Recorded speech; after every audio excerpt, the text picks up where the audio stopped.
If you love spending time in the fictional world with captivating characters and elaborate plots, then I have a new challenge for you that will keep you reading and then puzzling throughout the summer. Hi, I'm Sandra, the Puzzling Canadian, and welcome to my channel. Well, summer has finally arrived in my area, and with that comes a slower pace and spending more time outdoors. And one of the things I love doing is reading outside, whether that's on the porch, in the backyard, at the beach, at a cottage, anywhere outside. I just enjoy doing that, and I thought it would be a great idea to combine these two hobbies together to create this next challenge. So if you are an avid reader like myself, then this challenge might just be for you. So the challenge is called Inspired by Books. All you need to do is pick a book that you want to read, or maybe you're currently reading a book right now. It can be a fictional book or a nonfiction book, and you just use something in that story to inspire the selection of your next puzzle. So it could be the title of the book, something on the cover of the book, it could be the setting of the story, it could be the description of a character, or it could be just one specific event that happened in that story that has now inspired you to work on your next puzzle. So let me just share with you what I worked on to kick off this challenge. So the book that I was reading is a book called The Amalfi Curse. And this book came out in April 2025. I saw that it was released and I was immediately intrigued. It's by the author Sarah Penner.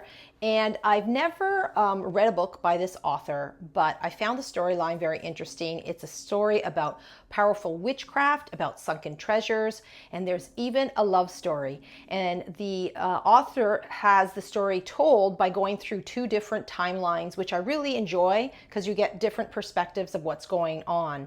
So I finished reading the book. I really enjoyed it. I found it intriguing, and then I decided to select a puzzle around the setting of the story, which was in Positano, Italy. So the puzzle that I picked was a bluebird puzzle, this one right here, and it is called Positano, Italy, and it's by the artist David McLean, one of my favorite artists. So I was immediately drawn to the beautiful sky and the beautiful water in this puzzle, and all the elements that they have in there on that cliffside. You have that little table there, a lot of florals. So I found it a very beautiful image, but it's not an easy image.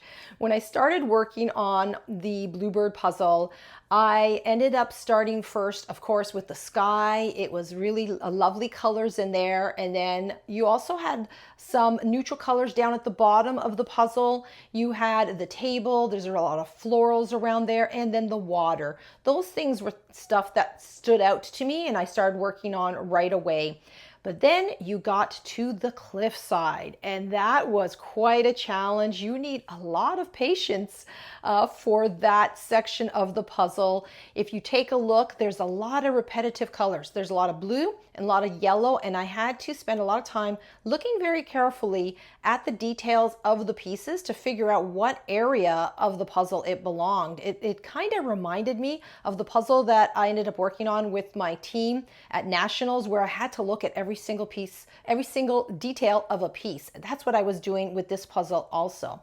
And I just took my time just to enjoy the image and work on it. Now, as I was working on the puzzle, especially the cliffside, it just brought back memories of the story because the author did a great job of describing the setting of Positano and all the beautiful areas that they have. And so I just remembered a lot of the things that they were describing in the story. And overall, I enjoyed working on this puzzle, even though that it was hard. I needed a lot of patience. It took me quite some time to do, but it's just a very calming image. So I had a great time assembling it. So here are some of the details if you want to participate. It starts now and goes until August the 31st. So this will give you plenty of time to read a book and then select a puzzle and work on it. And you can do this multiple times throughout the months of July and August.